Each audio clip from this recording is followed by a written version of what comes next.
Allez, c'est parti. Allez, c'est parti. El Figaro, bonsoir, bienvenue. Nous sommes en direct de la réaction du Figaro ce soir pour parler de cette découverte assez extraordinaire, en tout cas qui fait sensation aujourd'hui avec un spécialiste paléontologue, Jean Leleuf. Bonsoir. Bonsoir. En direct avec nous d'Esperasa peut-être d'Aude, de l'Aude. Voilà, du musée des dinosaures. Voilà, vous êtes paléontologue, donc directeur du musée des dinosaures d'Esperasa. Merci d'être avec nous ce soir pour parler de cette découverte.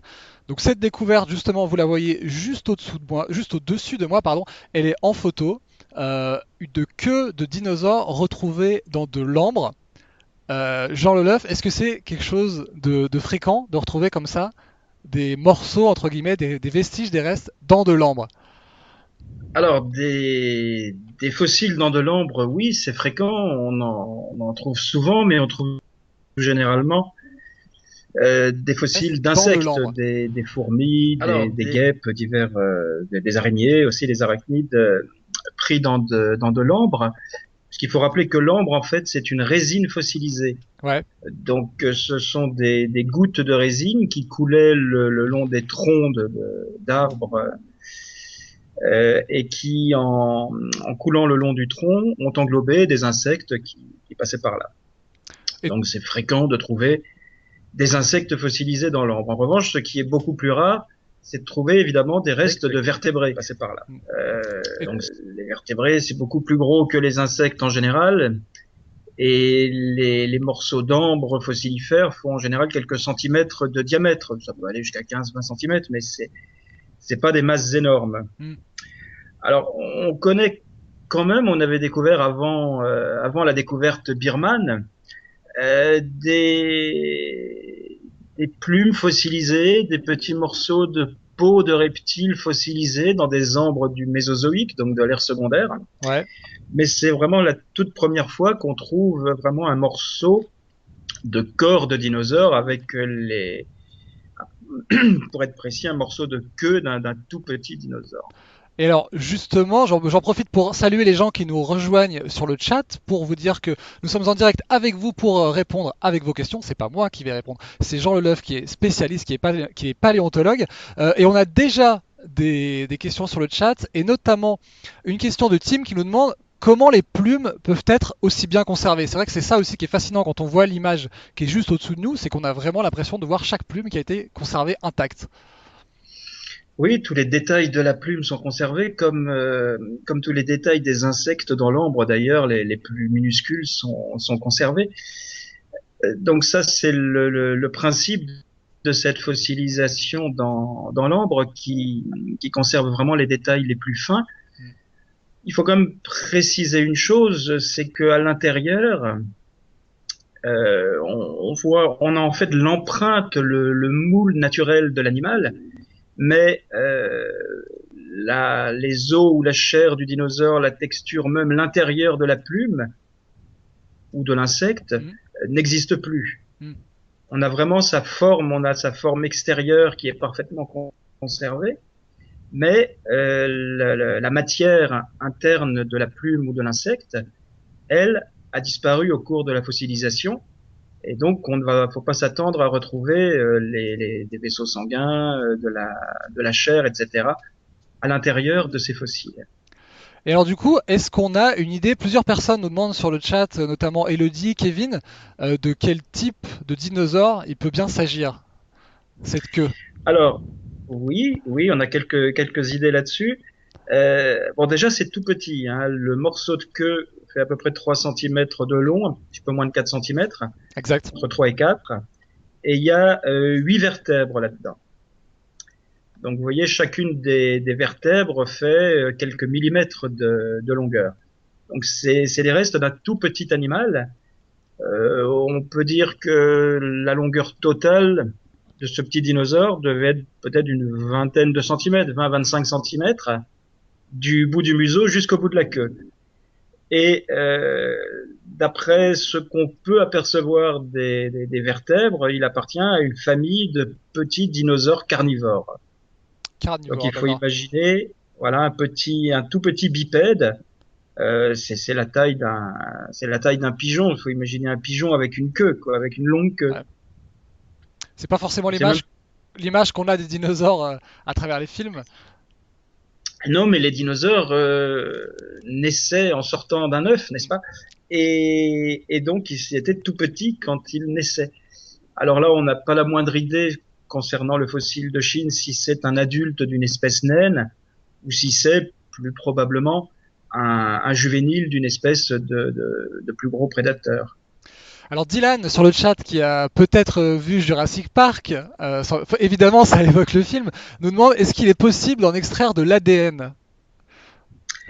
Alors, probablement pas pour les raisons que j'évoquais tout à l'heure, c'est que la forme est parfaitement préservée, mais par contre, il semble qu'il n'y ait plus de matière organique conservée à l'intérieur. Les os eux-mêmes ne sont pas conservés, ils sont remplacés par de l'argile en fait qui vient du gisement environnant l'ambre.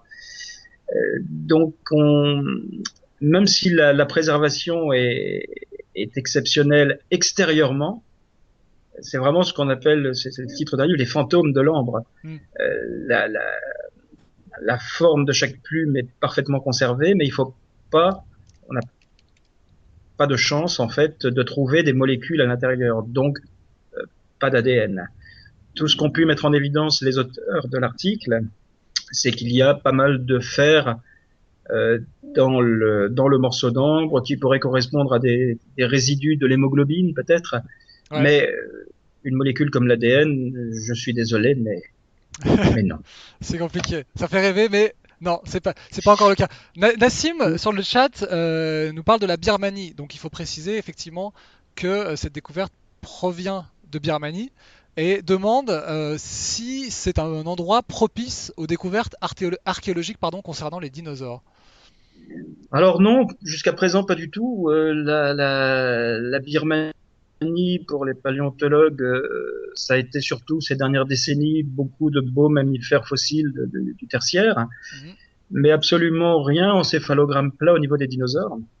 Ce site à Ambre du milieu du Crétacé, donc au moins de 100 millions d'années, est connu lui depuis plusieurs décennies. Il y a des chercheurs américains qui avaient déjà décrit des morceaux d'ambre de sa provenance il y a une quinzaine d'années, de cette même provenance, avec notamment des plumes déjà, mais sans la queue, donc on ne pouvait pas savoir si c'était des plumes de dinosaures ou des plumes d'oiseaux, finalement, Mhm. c'était pas évident, et aussi des petits morceaux de peau de reptiles.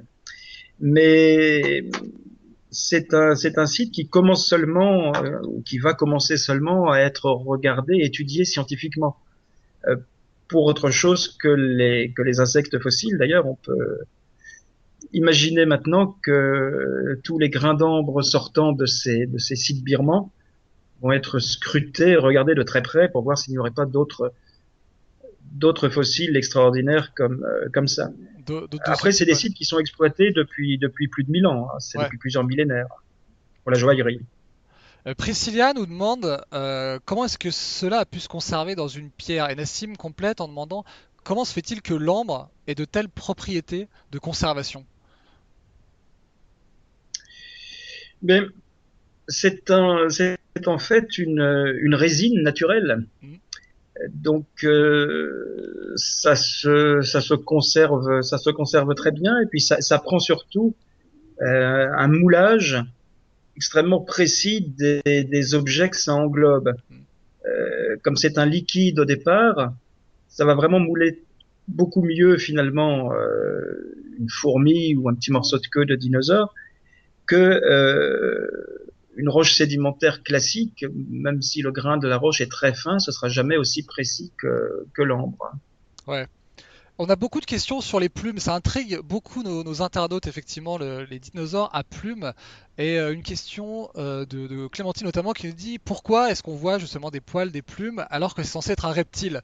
Est-ce qu'il est possible peut-être d'expliquer un petit peu ça, cette distinction effectivement entre les dinosaures à plumes, sans plumes? Est-ce qu'ils en avaient tous? On a une autre question, quelqu'un sur le chat, j'ai oublié son nom, pardon, qui nous demande, voilà, c'est Basile qui nous demande, est-ce que tous les dinosaures avaient des plumes? Alors, tous les dinosaures n'avaient pas de plumes. par contre, il faut rappeler une chose tout de même, c'est que tous les oiseaux actuels et fossiles sont des dinosaures. Mm. Sont un groupe de dinosaures bien particulier, mais font partie du groupe zoologique des dinosaures. Donc, parmi les dinosaures, déjà, tous les oiseaux avaient des plumes, et on s'est rendu compte depuis une quinzaine d'années que les plus proches cousins dinosauriens des oiseaux avaient également des plumes. C'est en particulier le cas d'une bonne partie des dinosaures carnivores. Par exemple, les célèbres raptors de Jurassic Park, que l'on voit tout écailleux dans les films, hélas, étaient en fait ce sont des cousins des oiseaux, des proches cousins des oiseaux, et ils étaient couverts de plumes, en réalité. D'accord. Donc il ne faut pas s'étonner de voir des dinosaures à plumes. Une grande partie, oui, des dinosaures carnivores, pas tous, mais une grande partie, étaient recouverts de plumes. Peut-être même que le célèbre Tyrannosaurus avait quelques plumes de ci, de là. Mais bon, ça, on n'en est pas encore certain. On n'est pas sûr. Voilà, les plumes, on les voit juste en haut, là, en gros plan, effectivement. Très très fines. Dylan nous demande, du coup, maintenant, qu'est-ce qui va se passer? Est-ce que c'est de nature à faire avancer la recherche sur les dinosaures? Une découverte comme celle-ci. Est-ce qu'on a moyen d'apprendre des choses qu'on ne savait pas Oui, encore? on apprend des choses de toute découverte. Hein. Là, par exemple, ce qu'on apprend, c'est que le type de plume qu'on a trouvé est intermédiaire entre différents types de plumes fossiles qu'on avait trouvés jusque-là. Donc c'est un peu un nouveau type de plume qui est découvert. Et puis ça donne évidemment aussi l'idée de peut-être chercher dans ce gisement d'ambre très riche, si on ne trouverait pas d'autres petits morceaux de dinosaures, parce qu'il faudrait peut-être expliquer pourquoi aussi il y a un petit bout de queue de dinosaure comme ça dans un morceau d'ambre. Ce n'est pas un petit dinosaure distrait qui a laissé traîner un morceau de sa queue sur un tronc d'arbre. C'est sans doute un petit peu Ouais. plus compliqué. Disons que c'est plus compliqué.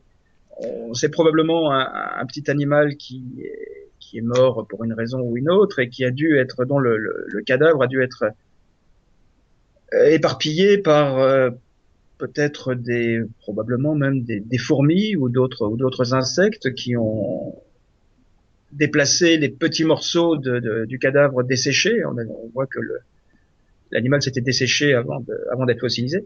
Mm. Et on peut tout à fait imaginer que ces petites fourmis ont trimballé ce petit fragment de queue de quelques centimètres sur un tronc d'arbre. Et d'ailleurs, dans le même morceau d'ambre que le petit bout de queue de dinosaure, on trouve plusieurs fourmis pêle-mêle qui sont englobées dans le même morceau. Donc on rappelle que la découverte provient de Birmanie et que ce reste de dinosaures aurait 99 millions d'années. Comment est-ce qu'on arrive justement à déterminer que ça date de 99 millions d'années quand on fait une découverte comme celle-ci? Alors, il y a plusieurs façons de le faire. On peut le faire en regardant les autres fossiles qu'on trouve dans la roche. On connaît à peu près la durée de vie, la période où vivaient les différentes espèces fossiles, d'insectes, de dinosaures, il n'y en a pas beaucoup. Et ça permet de dater plus ou moins précisément l'ambre. Et puis on peut également dater le gisement, l'encaissant, en fait, la couche de roche dans laquelle on trouve de l'ambre. Je rappelle pour Sonia qui nous rejoint sur le chat, effectivement, vous l'avez dit tout à l'heure, c'est sans doute plutôt un dinosaure de petite taille.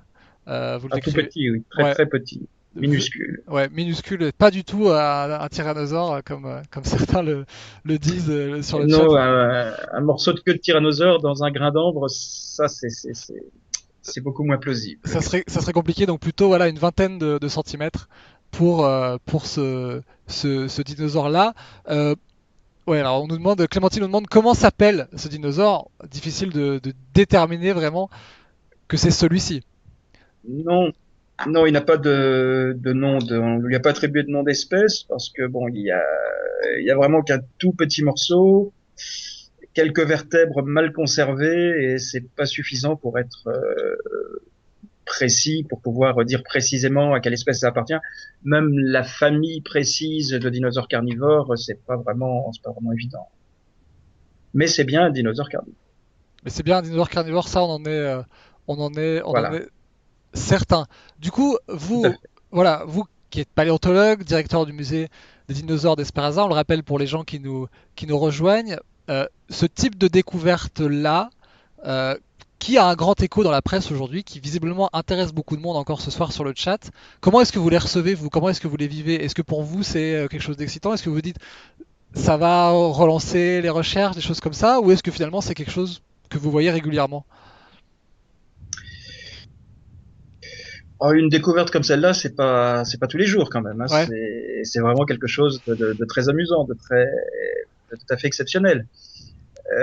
Mais ça fait comme souvent réfléchir. C'est-à-dire que par exemple en France, nous avons des sites à ambre de la même époque, qui ont à peu près 100 millions d'années, qui sont étudiés par des collègues notamment de Montpellier et de Rennes. D'ailleurs, les collègues du CNRS de Rennes ont Mhm. décrit il y a quelques années une plume dans de l'ambre fossile contemporain des Charentes. On peut tout à fait imaginer trouver un jour ou l'autre un spécimen du même ordre sur le territoire national. C'est tout à fait possible. Il y a Ouais. des sites à ambre sur lesquels on travaille également dans les Corbières, où pour l'instant on n'a trouvé que des insectes ou des choses encore plus petites, mais on se dit évidemment qu'il faut quand même ouvrir l'œil quand on regarde ces choses-là. Ouvrir un autre œil, disons. Ouais. Alors Dylan qui est très curieux sur le chat et qui pose beaucoup de questions, merci, merci à Dylan et merci à tous les gens qui nous suivent, s'interroge encore sur l'ADN et il se demande, bon voilà, là cette fois c'est pas possible, mais est-ce que ce serait possible Jurassic Park en vrai? Je pense qu'on a dû vous la poser souvent cette question. Oui, oui, oui. Et je déçois souvent en y répondant, puisque les molécules d'ADN, c'est quelque chose de très fragile, Hmm. qui peut se conserver quelques dizaines ou quelques centaines de milliers d'années, mais a priori pas des millions d'années, et pas à travers l'épreuve de la fossilisation, qui est quand même quelque chose qui transforme profondément les objets organiques de départ. C'est-à-dire que même quand on étudie des ossements de dinosaures ou de tout autre fossile, on a bien la forme de l'os qui est préservée. Chaque petite cellule à l'intérieur de l'os est préservée. Et il faut voir qu'il y a eu quand même, au moment où l'os se fossilisait, un remplacement molécule par molécule de tout l'intérieur de l'os. Donc on ne trouve plus normalement de, de matière organique à l'intérieur des os fossilisés. Or, toutes ces molécules fragiles comme l'ADN, on pense actuellement qu'il n'y a absolument aucune chance de, de les trouver dans des fossiles de plusieurs dizaines de millions d'années. Donc, a priori, c'est sans doute heureux d'ailleurs, on ne pourra pas rendre la vie aux tyrannosaures ou à d'autres dinosaures. Donc désolé pour Dylan, ou pas, effectivement, c'est pas sûr que ce soit quelque chose que Dylan souhaitait sur le chat. Euh, En revanche, Thomas nous demande, du coup, est-ce que ça peut nous inciter à penser que les plumes étaient plus présentes qu'on pouvait le penser sur les dinosaures? Vous avez déjà un petit peu répondu tout à l'heure en parlant du T-Rex. Oui, ça confirme que un très grand nombre de dinosaures carnivores avaient des plumes de formes assez différentes. Hein. Certains avaient vraiment les mêmes plumes que les oiseaux d'aujourd'hui, et d'autres avaient plutôt des sortes de proto-plumes, de petits filaments ressemblant un peu au duvet des oiseaux plutôt. Et donc il y avait une grande diversité de types de plumes, et un grand nombre de dinosaures étaient probablement couverts de plumes. Cette question de l'ADN ouais, fascine beaucoup de monde sur le chat. On nous parle maintenant de l'ADN de mammouth. A-t-on retrouvé l'ADN de mammouth et est-ce que eux, on Oui, pourrait les cloner? ça oui, je pense qu'il y a des gens qui sont en train d'essayer de cloner des mammouths à l'heure actuelle. Ça oui, oui, est-ce que ça arrivera? C'est pas tout d'avoir de l'ADN, Hmm. il faut ensuite fécondé a priori essayer de féconder une éléphante, qui est l'animal vivant le plus proche du mammouth. Et puis, que se passera-t-il? Difficile à dire. C'est pas si simple que ça de cloner un animal disparu. On l'a jamais réussi pour l'instant. Ouais, bien malin qui pourrait le dire, effectivement. Merci beaucoup, Jean Leleuf. Je pense qu'on a répondu à beaucoup de questions, sur le chat. Je remontre une nouvelle fois cette image. Voilà, une queue de dinosaure de 99 millions d'années, retrouvée dans de l'ambre, en Birmanie, qui fait sensation aujourd'hui. Merci beaucoup pour vos éclairages. J'ai votre livre sous les yeux. Hop, je le montre. Le voici. T-Rex Superstar. Hop, il est là. Alors, il passe pas très bien à l'incrustation d'image. Voilà, il est là. Et je rappelle que vous êtes également directeur du musée des dinosaures d'Esperanza. Donc, pour tous les gens que ça intéresse, n'hésitez pas à vous y rendre. Bien sûr. Est-ce que vous voulez ajouter quelque chose avant de nous quitter, Jean Leleuf? Bon, je crois on a fait le tour de ce petit morceau de queue. C'est le cas de dire merci beaucoup. Merci beaucoup à vous. Merci. Merci au chat de nous avoir suivis. N'hésitez pas à vous abonner à la page ou à y revenir régulièrement sur cette page Facebook du Figaro, puisqu'on fait maintenant des lives quasiment tous les jours sur des sujets scientifiques comme ceux-ci et sur d'autres. Donc voilà, n'hésitez pas à vous abonner. Et à très bientôt. Bonne soirée à tous.